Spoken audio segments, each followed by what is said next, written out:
Kaboom!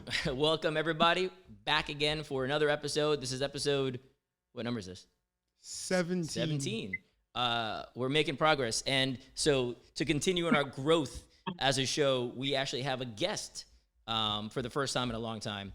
A guest who Dominic and I were lucky enough to meet many years ago at a wedding for somebody else who's on the show, Drew Palmer.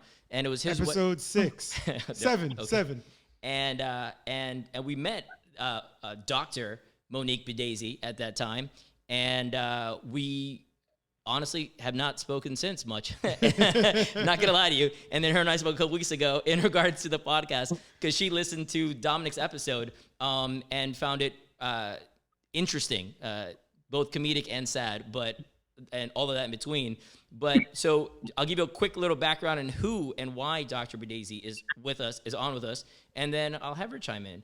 I'm reading directly off her bio. So she's currently an associate professor of history and associate professor of history and of African and African American studies. I don't know what that means, but we'll find out soon. At Washington University of St. Louis. Correct. And PhD from University of Miami. Go Canes. And according to her bio there, by the way, which I'm reading off directly, all right? So Professor, first of all, did you write this? Did you write your own bio? I don't think I wrote that one. Is that from my webpage at work? Yes. Okay. Because I don't think I wrote that one. It says, Professor Bedasse is a historian of Africa and the African diaspora with a focus on East Africa and the Caribbean. Based on a deep interest in transnational histories, her work moves betwixt. Betwixt is one of the greatest words. By the way. This word was just lovely.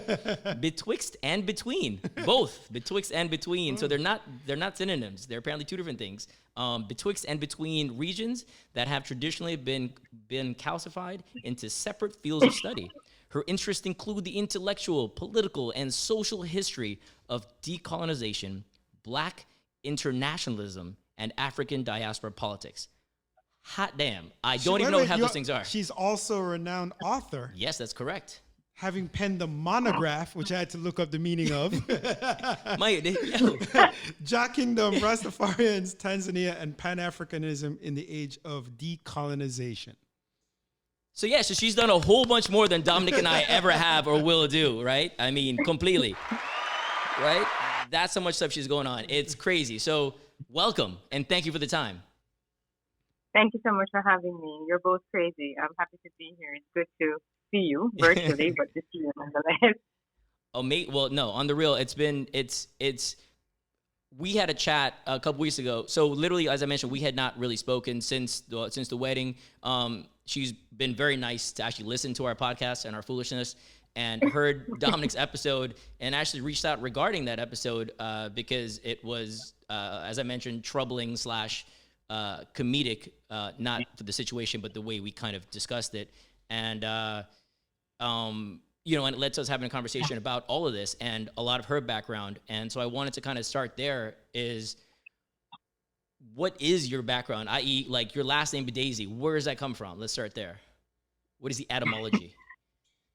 Okay, so the last name is supposed to be Indian. I was born and raised in Jamaica, and I have both African and Indian ancestors on both sides. So the name is Indian. What else do you want to know? Well, how does one, and I'll touch on this as we progress into this, but how does one get into becoming the professor of decolonization, Black internationalism, and African diaspora politics? Like, what? Why? How? How does somebody go from Jamaica to this field of study? Yeah. So I was raised in a Rastafarian family. So my parents were members of the 12 Tribes of Israel, which is one Rasta group in Jamaica, founded in Jamaica in 1968, but the wider movement was founded in the 1930s. So when I left Jamaica after high school at about 18, I think I did high school, stayed for a couple of years, and then left, moved to Miami, and then started college, and gravitated toward any and everything about Black people globally. And at that point, it didn't dawn on me consciously that my upbringing had much to do with that. I actually I was not, doing history at that point. My first degree was English, and I had minors in anthropology and religious studies. And looking back, the religious studies minor was a way for me to think through what it meant to be raised Rastafarian, trying to figure out what religion meant to me, and then, figuring out what the politics of Rastafari as a movement also meant to me and how it shaped me. Then I finished a degree in English, did a master's in Africana Studies at Cornell. And at the end of the master's degree, which is also about, Black people globally through different disciplines, I wanted to do only history for the PhD and decided to do African history. And then it sort of went from there that I ended up doing my first book, which was my dissertation, ended up, doing both Africa and the African diaspora. And ended up being a whole different story, which we can get into later, but it was not the book I'd planned to write. I actually went to the field in Tanzania for research and changed the dissertation topic because of what I unexpectedly found while I was in East Africa for the first time. Yeah, that was back in 2005, right? Yeah. Yeah, see? A little research. I was about to say, look at you. Yeah, unbeknownst to you, you saw the Rasta influences there, correct? Hold on, where you found that, Dominic? Where you found that? Right? So because my question was going to be if you grew up knowing this, because I was ignorant. I always thought in Jamaica we think Rastafari, we think Ethiopia, like Tanzania. Right. No clue about this. And I learned all about this in the last few days, in essence. And Julius, if I'm slaughtering his last name, Nyerere, yes. Mm-hmm. And just, the land grants they provided to us. But I'm sure you can espouse upon that. But I learned that you were enlightened when you were there and seeing the influences that the Rastafarian people and movement had in that country at the time. Right. And it paved the way and changed what you were planned to do and write. Yeah. Yeah, so you're absolutely right in that, the fact that I write about repatriation to Tanzania, not Ethiopia, surprises many people. Because most Rastafarians, who think about repatriation, think about Ethiopia. And that, of course, comes from the fact that Haile Selassie, the god of Rastafarians, actually, obviously, was, crowned King of Kings, Lord of Lords, conquering line of the tribe of Judah in Ethiopia. And he issued a land grant to Rastafarians in the 1950s. And that has always been, considered the home of Rastafarian people. But by the time we get to the period I work in, which is the period of decolonization, after, the rise of Black nation states, after independence from colonial rule, beginning in the late 1950s with the Sudan in 1956 and Ghana in 1957, that many Black people across the African diaspora start to think of other parts of the African world, of other parts of Africa, as possible places to which they could, either just move or return if you thought about yourself as African, right, and not really of the diaspora.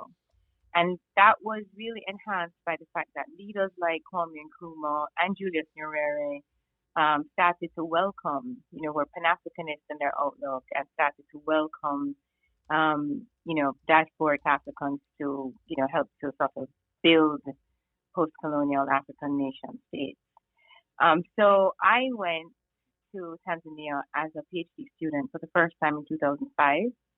And the plan was to learn the language and to, start to do preliminary research on what I thought was going to be a dissertation on how Tanzania became a mecca for, freedom fighters of the liberation movements of Southern Africa.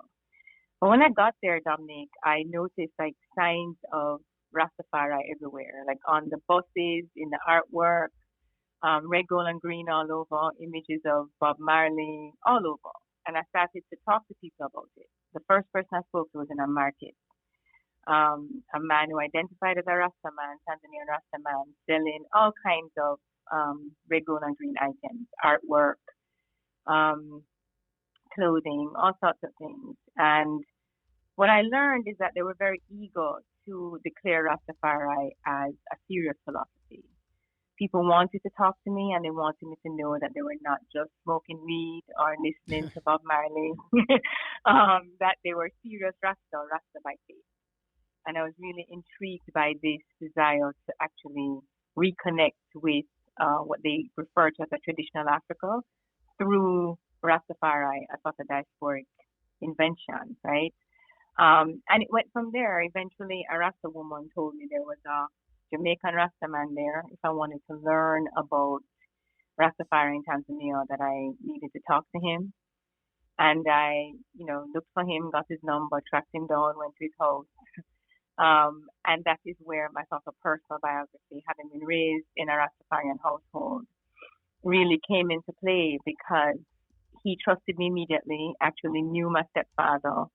And then maybe a week later came to see me where I was staying and brought a box of primary documents, a historian's dream, right?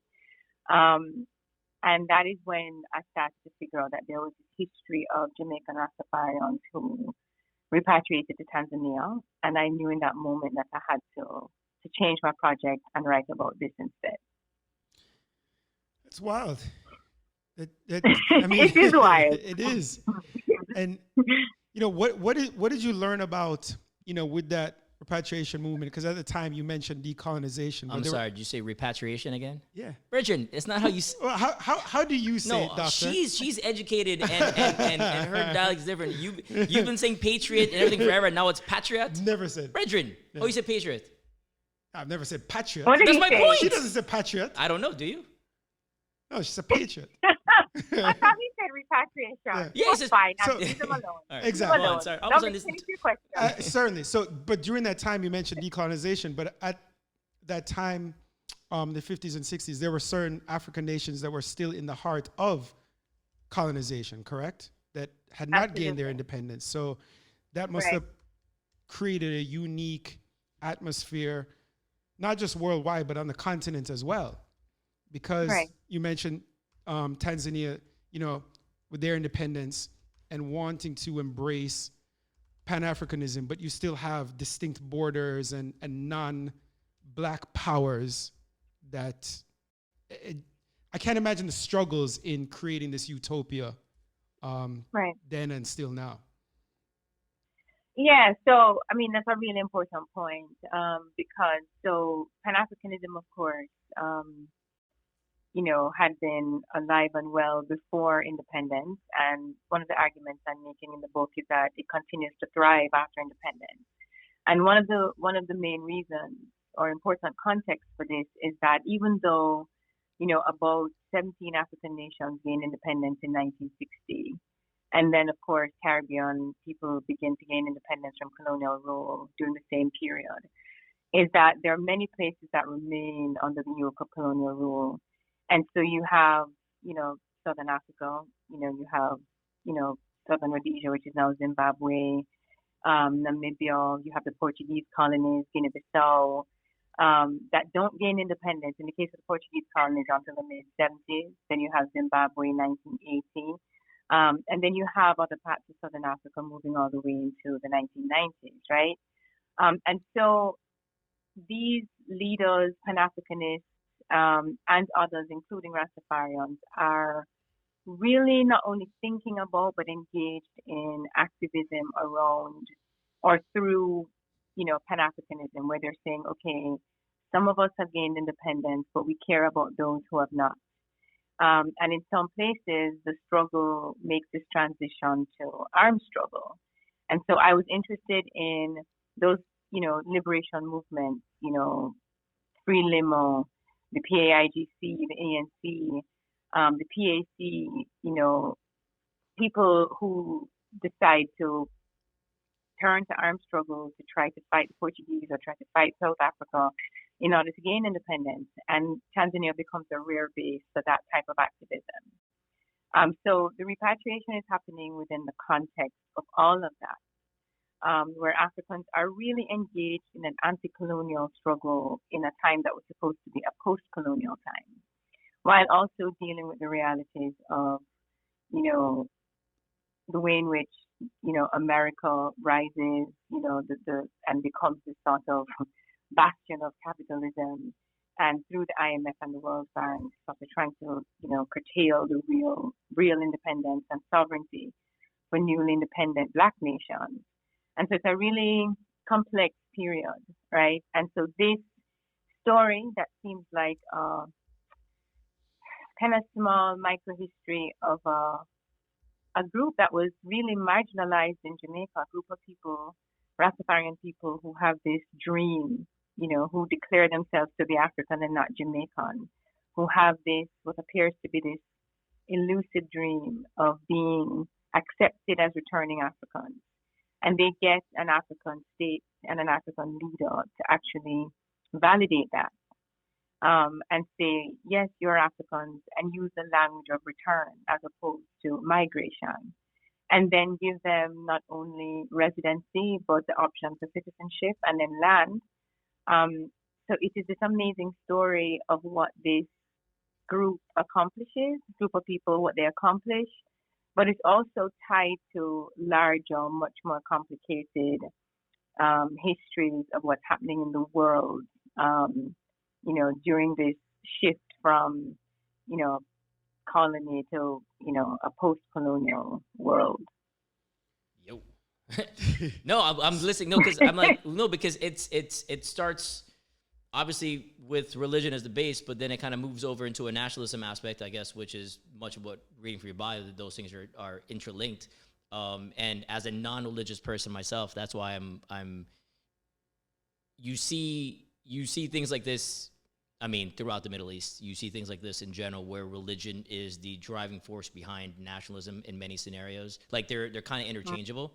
And then you also see that happening here in the U.S. now, as it relates to Southern white Christians and a huge nationalistic push there as far as, you know, America, our first, et cetera. It's just weird how,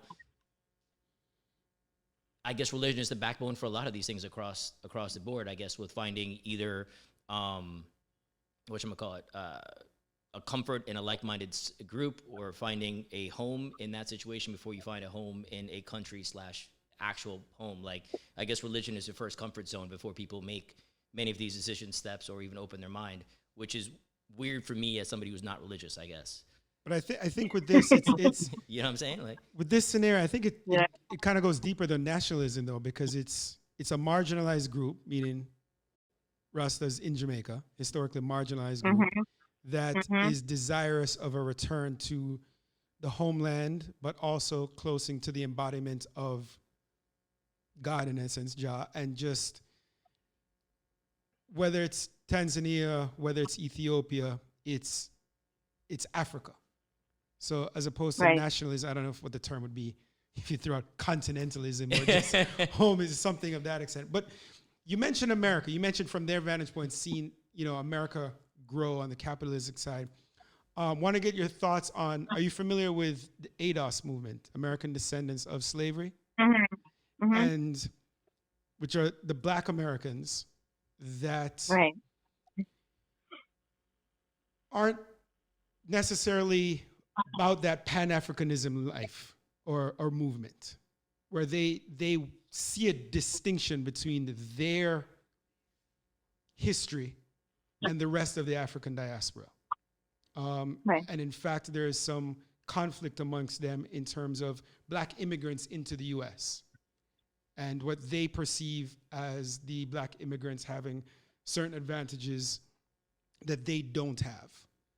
And I actually espouse, and I want to get your thoughts on this, that in my opinion, with the African diaspora worldwide, the Black American experience is unlike any other. And in my opinion, to put it lightly, the most difficult of any of the diaspora. The American experience itself, historically, for the 402 years that they've been here. Was there a question? Yeah, okay, so on that. It's kind of a long-winded thing. Yeah. No, I get the question. All right, so I want to Okay, so but I feel like you just asked me a million I questions. did. You know, I tend to I ramble. know, I tend to ramble. I know. Yeah. But this is good. All right, Yeah. so this is the thing. I want to come back to Amit's thing about religion, but let's deal with the question you just asked me or the comment you just made, Dominique. So So I think it depends on when you say Black Americans or when you say they. It depends on which period you're talking about and who exactly, right? We're talking about Black Americans. We're talking about a whole community of people, and we can't flatten that community as though it's there's no nuance, right? So I would say we have a long history of Pan-Africanism, meaning people who have thought about Black people in transnational terms, and we have, that history includes people of African descent in the U.S., in the Caribbean, in Africa, and so I don't want you to lose sight of. I don't want you to flatten Black Americans by thinking all Black American people reject the idea, that Black people globally are connected. Oh no, I right? actually think it's a smaller segment. Yeah, specifically within this Okay. movement. Yeah, absolutely. Yeah. Okay. Yeah. So I think some of it is in the same way you're gonna have some, African Americans who are going to not embrace or not think of themselves in terms of other people of African descent. In the same way that we have people in Jamaica and other places who refuse to even think about race within the context of our Caribbean nations, right? Yeah, you left Jamaica and came to college in in the U.S. at University of Miami in particular, and we know that Black people from the Caribbean, it takes them a couple of years usually to even realize that they're Black or of African descent, and usually, yes, it happened to me. right? Yeah. Yes, and usually work hard to kind of create a distance between themselves and African Americans because of this. I mean, I would say ignorance, right? Yeah. I think that there's some differences. When you say when you say the Black American experience is unlike any other, I think what we're talking about are the sort of differences within the African diaspora. So we think of people within the American context, Black people being the minority, right? As opposed to, Black people coming from Caribbean nations where they are the majority, and often don't think about the history of slavery in the same way.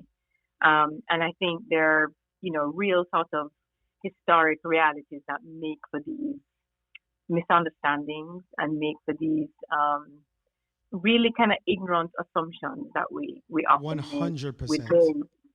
Yeah. And so I think that's also, obviously we have all the different ways that people have, varied experiences based on gender, class, sexuality, all of this. And so I think, most people, there's a time when you think of the scholarship, I think there's a time, let's just say more recently in the Black Power period, where many people, or even before that, going back to Garvey, we have this long history of people, let's just say in Jamaica, thinking about those connections among Black people. That there are many people who don't know that we had slavery in the Caribbean. I mean, on a very basic level, right? You really come across people like that? Hold up, seriously? Yes. I had a professor, when I had my first job, a professor who worked on Europe, who came to my office to ask me if there was slavery in the Dominican Republic. Oh, this is a professor? A professor. Did he think people just decided to travel westward, darker pigment individuals? That was my question. I wanted to say, you think Black people just pop up out of the earth? Like, I don't know. It's like, so I'm saying it's not, when I say ignorance, I'm not just saying people who are not formally schooled. I'm saying that because of the fact that, much of the history that we assume to be important history has been so Eurocentric, that scholars who do Black histories globally have had to work hard to not only deconstruct stereotypes, but to explain to people, Black people included, right, that many of these assumptions that we make are based on widespread ignorance about what happened where. And so we're not trying to say all, Black experiences are the same, or Black people should think about race, racism, life in the same way. But, there are some real similarities, and because of them, Pan-Africanism as a construct, as a project, as a political project, has, there's a long and really rich history, and it's not over yet, right? Yeah, it's and to clarify, I was more so being from the experience being more from an oppressive standpoint, an American. Oh no, I didn't hear you. Oppressive. Oh no, which oppressive standpoint. oppressive? Yeah, so Yeah. we took through slavery, which was widespread, but then the Jim Crow era, then even through civil rights, and then prison industrial complex and the war on drugs, Yes. and things that are still in place now, things that are still codified by law now, that's still the intent was to be disproportionate, and the laws are still disproportionate. The application of the laws too, and just even the policing, vastly disproportionate towards darker pigmented individuals in America. Yeah. Which is still. I do think that's a tremendous. Yeah, I do think that's historically that's one of the the ways that that the experiences have been different. That when you have Jim Crow, and when you have segregation that's codified in law, I think the fact that certain forms of discrimination were not codified in law in Caribbean states, for example, I think that allows people to say, "Oh, we're so different from South Africa. We're so different from the United States that race does not apply to us." Right? And I think so many people, say we're so much better. African Americans are so hostile. We're so much better. Instead of thinking about the different ways in which, those experiences evolved in places where Black people were either, transplanted across the Atlantic and landed in different parts of the African diaspora, and what that experience looked like based on the particular local circumstances there. I think we tend to, if I'm real, I think a lot of people don't want to be associated with what's considered to be at the bottom of the socioeconomic ladder. So we want to say, we're not Black American, we can't relate to that. We're from the Caribbean, we're more civilized. It's that classist mentality, and it's then only about class, and it's without taking a nuanced approach and understanding the basis why so many of the Black populace in America is on a lower socioeconomic state because of the history involved and everything there. Exactly, and we don't want to think about capitalism either, right? We don't want to think about how those things are intertwined. We just want to say, Caribbean people for the most part want to say, race doesn't really apply to us. Yet still, if we're honest, think about it. Growing up in Jamaica, how many times have you heard, "She pretty for a dark girl, pretty here"? All of these things that go somewhere, right? That, just look at the bleaching epidemic. The bleaching, yes. You want to explain what that is to the people who don't know? Yeah, where right now isn't it? Where in the recent past, individuals are literally bleaching their skin to have a lighter complexion. But didn't it have a resurgence of late, like recently? Because it was a thing back in the day, and then I thought it had a resurgence of late in the past couple of years or something like that. If I'm not wrong. I don't even know if it stopped, Amit, to have a resurgence. I know it's still rife. And we have that in parts of Africa too, where people bleach. I've seen documentaries on this, and it's difficult, right? Because there's so many people who justify it by saying it's style. Right. It's style. It's in the dance hall. It's style the way you would wear Gucci.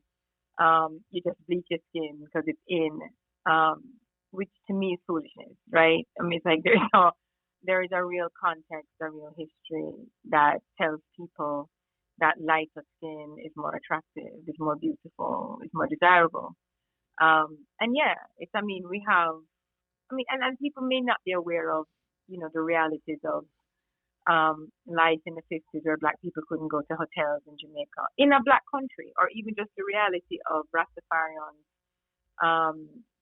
what they experienced in terms of state violence upon Rasta people, the discrimination. It is anti-black violence in a black country, or that black power literature was banned in Jamaica, in the 60s. It exists on many different levels, and I just think, some of it is being a part of or from a majority black population where we can fool ourselves into thinking we're free because we've always seen black people in positions of power.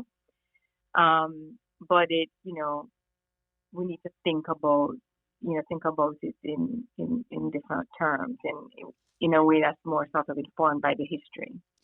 No, I was going to say, hold up. Am I drawing a very simplistic correlation between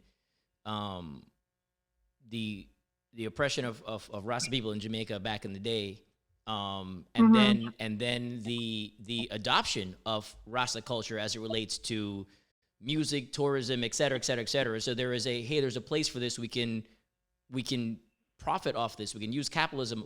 In essence, we can put it in a capitalistic grouping. And then similarly here in the U.S., the oppression of black people. But hold up, the music part we can use this stuff and make money off of this stuff, right? Like it's. Am I making a very simplistic correlation between the two and finding the similarities there? No, that's a brilliant point. That's actually one of the main arguments I'm making in the book, right? That people think, we don't know a time, right, that people don't think of Jamaica and automatically think about reggae or think about Bob Marley, right? That people associate Jamaica with Rastafari and reggae and Bob.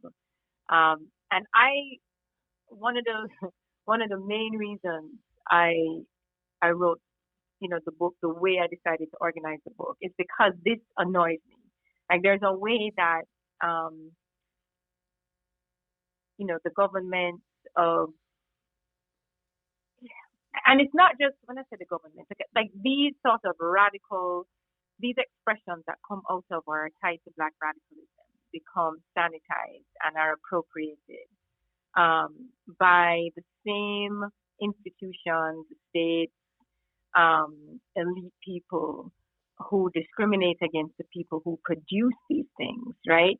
So it becomes, representative of the nation. So we think of Rasta as culture. And because of it, even in the scholarship, people like to really think through the impact of Rasta and reggae on the world, right? And so it's a brand. But then there is this real erasure of what Rastafari has contributed to a black radical, not only imagination, but struggle. So it's the same way I like to think of it as akin to the way people think of Nelson Mandela, right? That for many people, Nelson Mandela is like a black Santa Claus. He died and people love him. And as a historian, that was really annoying to me because the man was locked up for 26 years. In the 60s, when the ANC made the transition to armed struggle, he was like a terrorist. That's how the world saw him. And there's a way that history is lost, right? When it's sort of really sanitized and we shift to another period.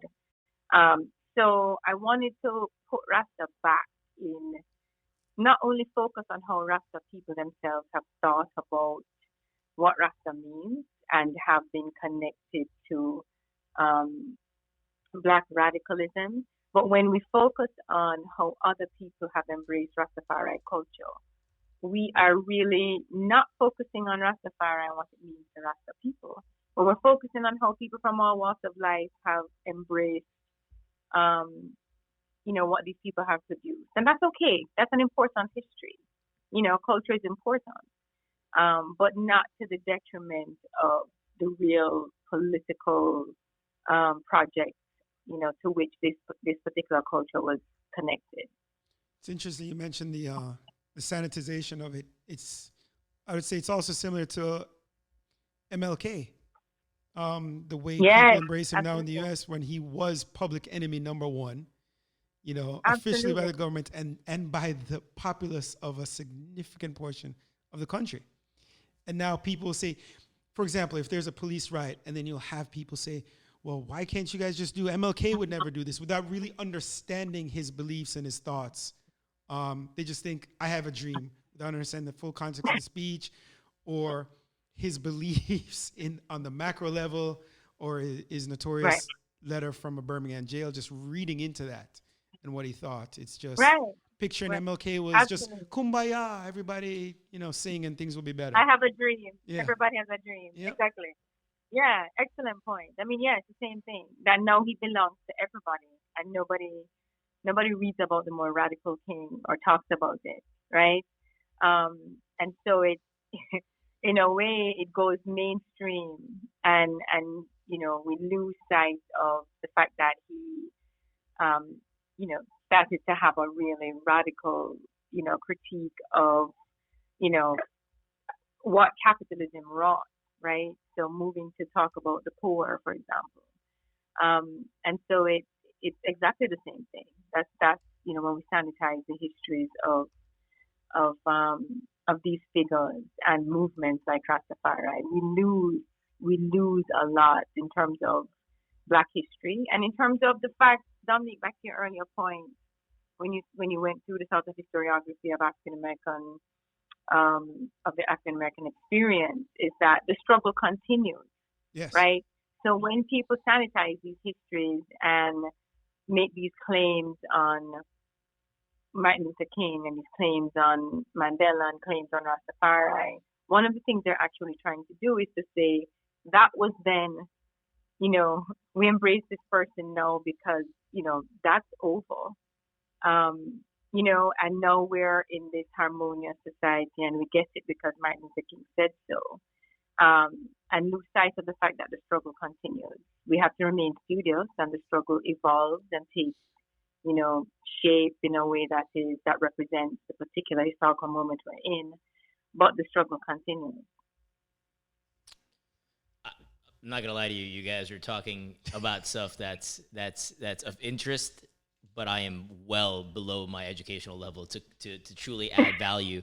But what I will say in general is, it's interesting as I'm listening to you guys, because that's what I've been doing. There is so much that I just don't know, and there's so much that I didn't realize too. Because I grew up in Jamaica, I honestly didn't know about the oppression of Rastafari in general. And I did know that I didn't know much about them. Did you as know a about culture. you know about the Carl Gardens incident? Negative. We grew up in Mobay, and Carl Gardens is an area in Mobay, and Tell him, Dominique, go ahead. it was late You're 50s, scholar, early go on. 60s. Like where the gas station. No, I know what Carl Gardens is, Yeah. Virgin. Yeah, I'm with you. So the police, it was an incident, I think over a couple of days, they wound up undocumented amount, but killing and torturing numerous Rastas, arresting many, many more, but killing and torturing. It was riots and everything. Oh, so Yeah. I literally zero idea. I only learned How about did you learn that about probably this? 5 years ago. But how did so. you even learn about that? That was not in my schooling. No, please, that would not be in our school. That was not in my schooling. Talk about whitewash. Yes. Talk about whitewash. No, but that's what I'm That saying. was Like, there's so much of this stuff that Yes. obviously I didn't. Hold up, but how did you find out about it? You didn't answer the I question. don't remember. It was only about 5 years ago. I have no idea how. Because these are things that obviously not obviously, but I had no knowledge of in general. Like, there's a whole heap that I have no knowledge of in general. Like, obviously, and we've talked about a lot of things that we've learned and have communicated on this podcast. Things like whatchamacallit, Tulsa.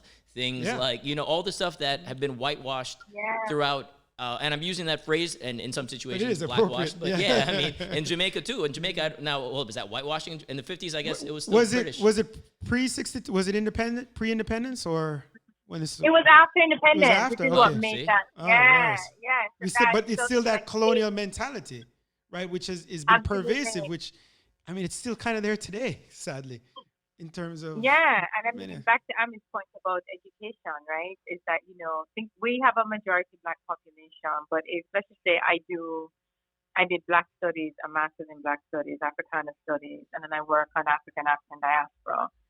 The study of the African diaspora, which would sort of place Jamaica within the context of a much wider diaspora, that is not a strong area of study even at the University of the West Indies, right?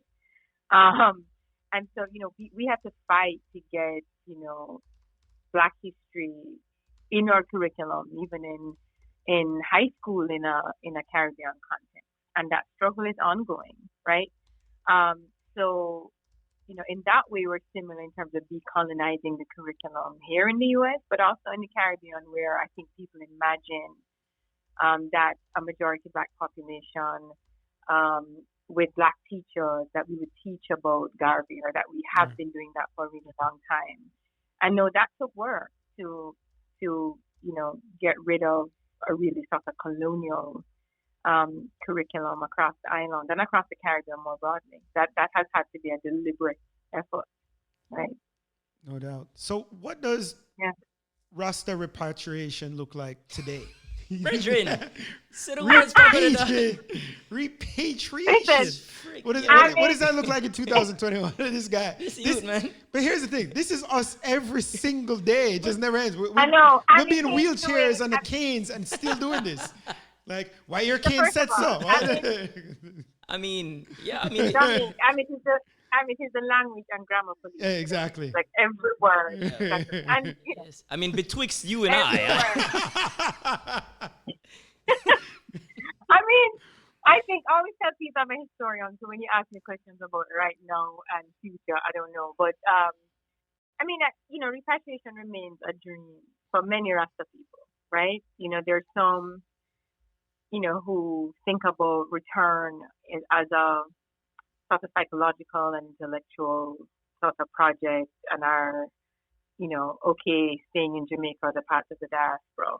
But I think the desire to physically return will always be there. And I think I've heard many people say, not just Rasta people, but other people of African descent, who see themselves as, or embrace an African identity, that since the pandemic and certainly the Trump era, that they don't want to stay in Babylon, as Rasta people would say, much longer, and are thinking about repatriation. I feel like that desire to repatriate, there's been a resurgence, right?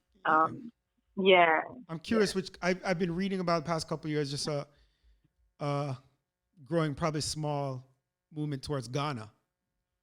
In terms of Jamaica and also the U.S. actually.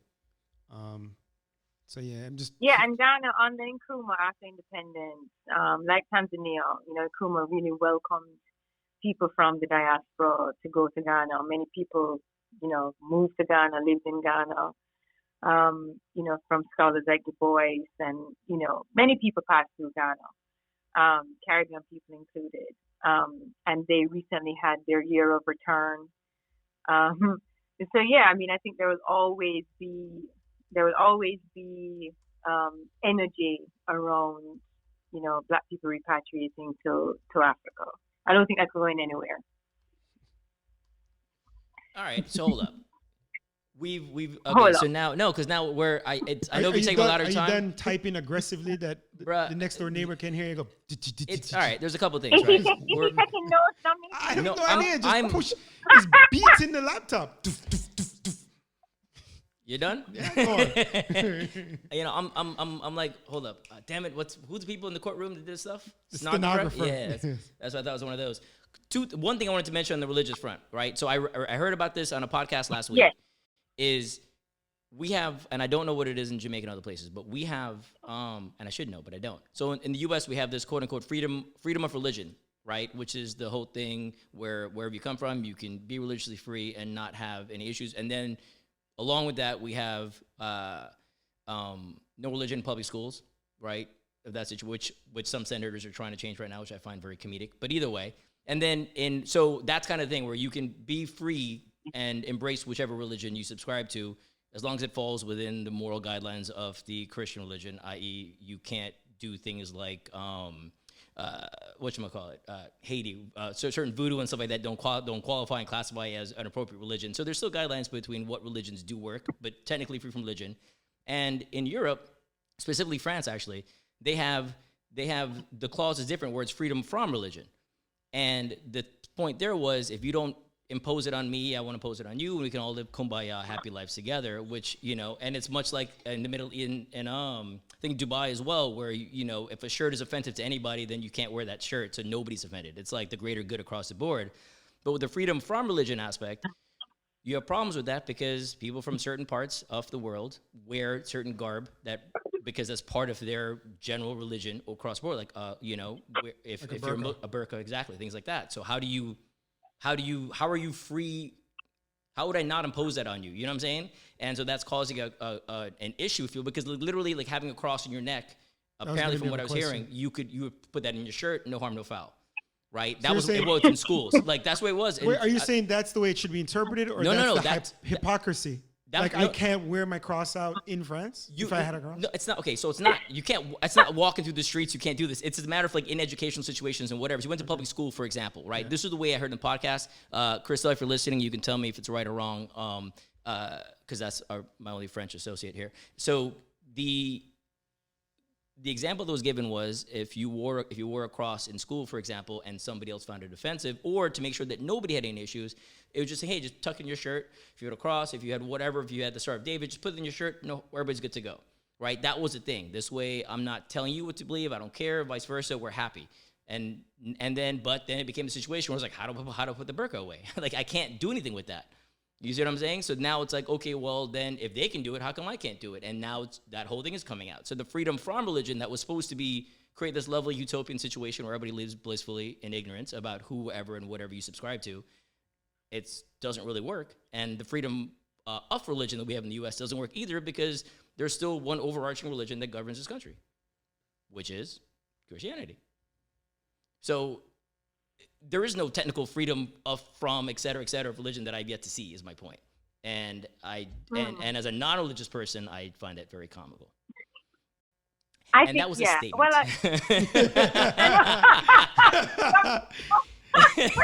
that was longer than one of my 5 questions into one question. I was like, this is a lecture. Are we going to have an end? You're welcome. I've educated you guys on what's going on in Paris. I mean France overall, sorry. Dr. Jagwani. Yeah, like this, right? Exactly. I know. I'm like, Dr. Jagwani. I'm taking notes over here. You are welcome. You can put that in your next book. Thank you so much. Dominic is looking at you like, what's going on? Did you know about this? Did I just schooled you right now? No, you told me about it last week. Up until then. No, I did not. Sorry. Continue, doctor. But I mean, yeah, I think you're getting at the relationship between religion and politics, right? And Always. The reason I love, yes. And the reason I'm a historian and love history is because there's, the context explains much of this for me, right? So I think if we're thinking about Rasta, or in your case, thinking about, Islam in France, right? That religions that are connected to what has been perceived as anti-establishment phenomena. So like Rasta was, when it emerged, anti-colonial, anti-establishment. And so the politics of it's not just that people were saying, we are worshiping a black god, right? It was also a critique of a white Jesus, a critique of sort of British king or queen, very fiercely anti-colonial. And so that was not just seditious in a colonial context, but it incited a lot of fear in the colonial authorities, because they thought they would use words like they would sort of incite a riot or violence.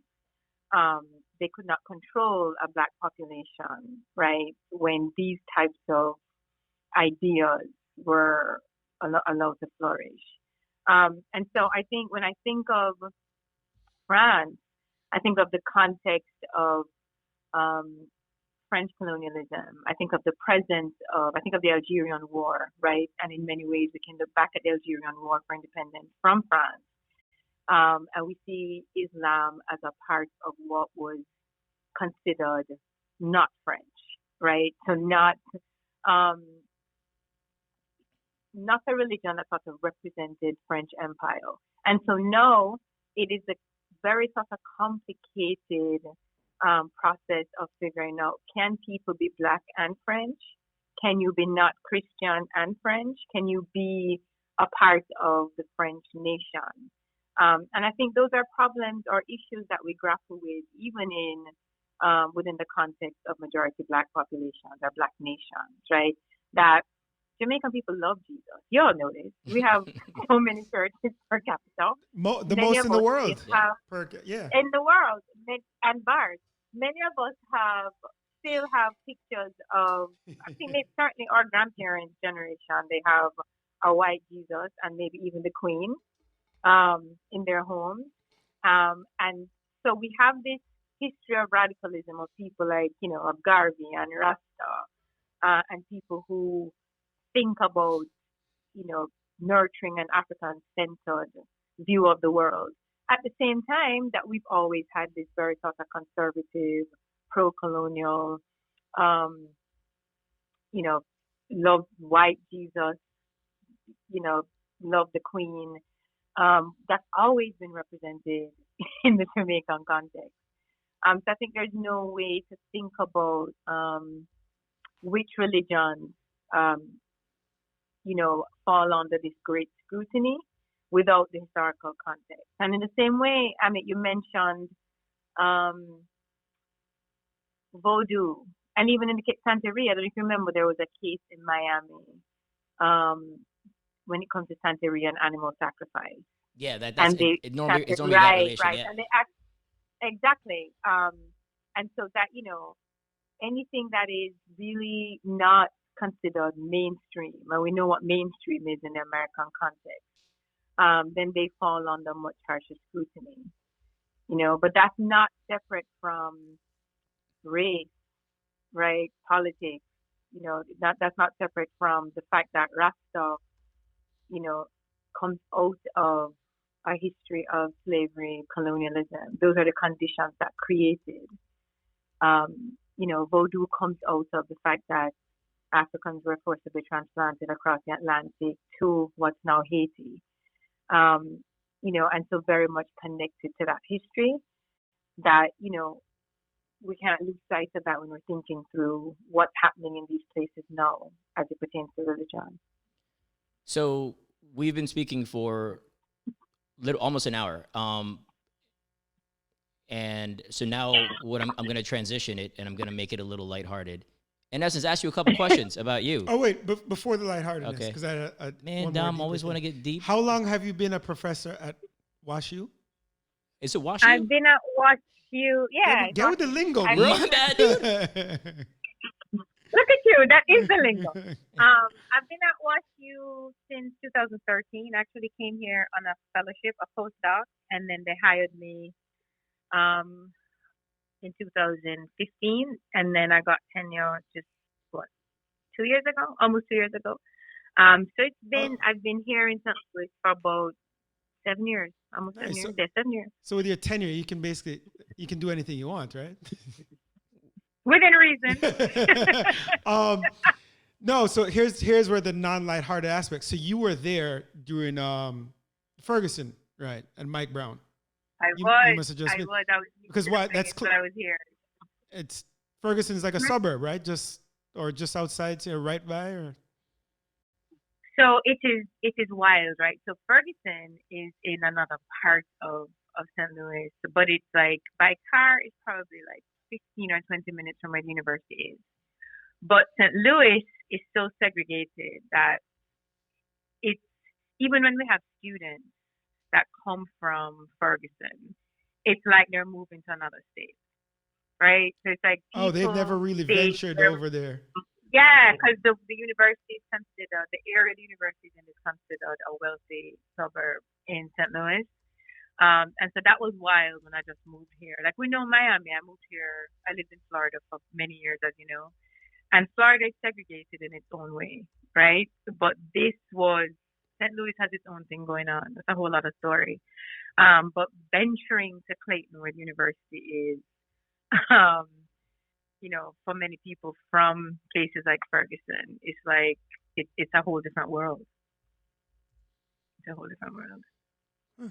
Speaking of random question, Miami, did you live in Kendall or Pembroke by chance, or every other Jamaican imaginable? When I just moved there, I lived with my grandparents, and that was in Kendall. Okay, very close to Kendall. So that was South Miami.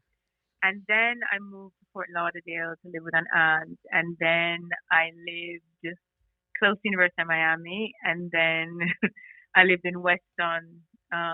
When I left Florida, South Florida, I was in Weston for, I don't know, maybe 10 years. Yes. All right. See, Yeah, so she followed the Jamaican trend. Yeah. All the It's- Jamaican Yeah. people. That's the trend. That It's is. been Kendall, To Western. Pembroke, You end in Western. Yeah. Yes. That's the way the game works. I never made it to Pembroke Pines. Okay. You skipped it. Yeah. All right. So obviously the audience / us is, and your students obviously as well, are aware of your aptitude and knowledge about this subject we're speaking about and many more. Question: what is something that you are a complete, ignoramus at? Like, what is something you're not good at altogether? Like, what topic can you not speak on and don't care to speak on because it's just completely outside of your wheelhouse? Oh my God, there's so many. Math. I'm not good at math. I'm not technologically savvy. You probably figured that out this morning before we got started. Actually, you could tell the audience that he was having many technical hold up. issues. Who's supposed to be the technical director? This friggin' This idiot guy- over here. Hold on. You know what Let this me idiot move says? this- we're trying to set this up on Team, right? We're trying to use Team to set this up, right? We did it FaceTime for those of you who will watch it later on YouTube. We try to set this up on Team, and the idea behind using Team was we can then record it, right? So no, we're trying to make this happen. It actually named Teams. It's that not S? like a Is that Bhutto it? thing. It's where the you throw- opposite Jamaica Yeah, it's the one. opposite. It actually should fling on an All right, S. It's sorry. named Teams. So no, Teams, right? So no, we were looking to do Teams just so we could record it. This youth calls me, right? And we're trying to set it up, and we couldn't make, and it wouldn't work. We couldn't get it to record, etc. This dude goes, yo, why don't you try calling me and see if it does anything different? I'm like, yo, you friggin' idiot, dog. It's not who's calling who. Something just doesn't work. This is the buffoonery from this Well, idiot. you couldn't figure it out. And No, I'm sorry.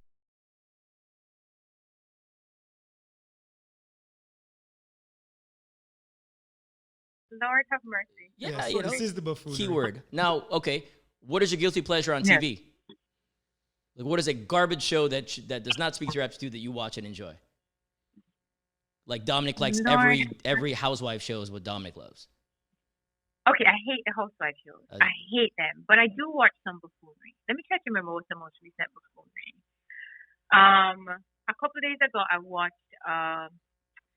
watched a thing about Indian weddings or weddings in India.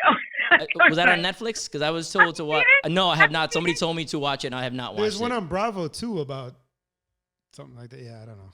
Oh no, 'cause somebody else told me to watch the Indian wedding I one. I haven't gotten into that. learned a lot about not only different parts of India, but I mean, but yeah, there was a time, I don't know. I mean, yeah, I'm not really doing the housewife shows, the reality TV so much anymore, but I do watch foolishness sometimes. All right. I just want people to know that, hey, you're not spending all your time in the books and you have some dumb stuff to change things up. That's all. It makes him feel better. That's about all. listen. People at my aptitude level need to make sure that we're, that there's some kind of correlation, there's some kind of communication here versus, you living up here, aptitude-wise and me not so much. Hashtag No, betwixt. no, especially after the first book was done and after tenure, I feel like I watched too much TV. I was binge watching a lot of foolishness. Like, yeah. And I don't know if you know, this podcast was born of Dominic trying to write. People. Yes. And proof point. Really? Yes. What were you trying to write? By trying to write, meaning he had it in his mind, his mind. debating, going, And I'm telling him, pen to paper will soon I'm happen. struggling to write this. I had like a page written. You know what I'm saying? This dude has a legal pad in front of him with scribbles, Yeah. and I'm assuming that's what the book looked like for years. That's kind of what the book looked right? like. Yes. It's that kind of vibe. So I mean, yeah, we're just not skilled in this way. That's the origin of the podcast. There you go. On that note, Well, the podcast is good. The podcast is good. I'm proud of both of you. You're doing some really good work, so that's good. Thank you, and thank you for your time Yeah. and enlightening us. and thank you for everything. It's been great to talk to you. Thank you for taking the time to speak with us and enlighten us on all of this. You ahead. mentioned Thank you for having me. you said the first book. Hmm? So if you'd like to mention, forgive me for not knowing, there's another book or other books you'd like to mention as well. She's in betwixt books. Yeah.